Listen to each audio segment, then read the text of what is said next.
Yeah, that's probably, the 70s one. He was 6 years of age. So we're talking Yeah. third one. Now, you said now this is scam, which I've always believed. And being on the banks of it is a scam. My concern is for this generation. Now, they have something that I don't think they're aware that they do have. They have far more power than the state. I agree with you. In the 80s when there was no education, in the 80s when we were on a bread boat. But today they have the technology. Now, I consider now that scam is going to rob all these kids of a future, put everything beyond their reach, yet you're right when you say believe in their dream. But how can we stop the scam? Can we get these kids have Facebooks, they have Google, they have Gmail, everything. And if they were just sending it all around the country to everyone, we don't want you to bail out the bank. You're robbing us and you're taking us in the future. We want that money put into jobs, individual jobs. Waterford is always an industrial city. You got a job. Because I think it's going to go do the whole circle back, get a job. Yep. I don't know, in England it used to be that nobody gives a job. Yozzer Hughes. Yozzer Hughes, wasn't that his name? Yozzer Hughes, yeah. And it was like when I was nursing in England, all over the late 50s, early 60s, it was when you get looking for an apartment, there was no jobs. No dogs, no blacks, no Irish. And it was a very difficult time. And then when the last recession happened in the 80s, my husband was 51 when he had to go back labour in England. Yep. But it was always a time that you had, like, you just, what you got in cash, you had to manage. There was no debt.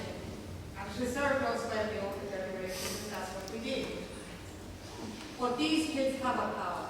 They do have it, and I don't think they understand how much power they have. Get on that Facebook, on that Twitter, on the net. But I think you're right. So who's going to come up with a Facebook app here to do that? Both. No, I mean, Okay. I think you're right, and I think the internet is incredibly, look, it's much more powerful than people believe. You know, and I think you're absolutely right. Just get up and do it.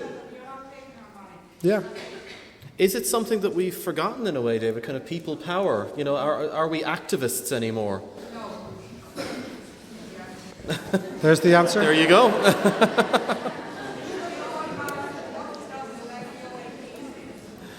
Okay, people are starting to flee for buses, so I think we'll take one more question and then we'll wrap it up. Yeah? In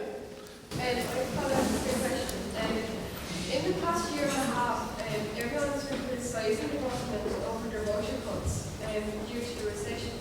This is more of an afterthought on their behalf, like the giveaway budget in 2007. My question is, do you think this budget giveaway was a stupid move on the government's part? And do you think it contributed greatly to the economic climate we are in now? It's a good question. I don't think it contributed greatly, but I think it was incredibly stupid.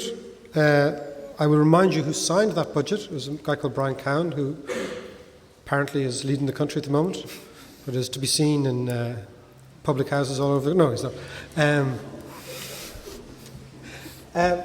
No, you know, the thing about it is, and it comes back to the point, is that somebody was at the wheel when this disaster happened. And that person and that political party is still in government. And I don't think we can move on in Ireland, not because I believe that the present opposition is going to be any better, but just simply from a cathartic, a cleansing point of view. I don't believe that this society or country can move on unless this government, when it comes to election, is voted out. And the fingerprints of the cabinet are all over the boom. Same guys. So to answer your question, yes, it was an absolutely ludicrous budget. The 2006 budget and 2007 were again around election time, and it was simply to win elections. It had a big impact, not a huge impact, on what was already in train. and the people who signed all that stuff are still in power. So I think that the country can't progress until such a time as they're out of power. So thank you all very much indeed. Thanks very much. Folks, before you all run away, John from the Book Centre is about to approach the podium. He's got some of David's books if anybody would like Signed to... copies of the best book you'll ever read. The only book you will ever need is... If you read this, you'll be fine. So I'll sign a few copies. So here. thanks very much, everybody, for coming along. Thank you.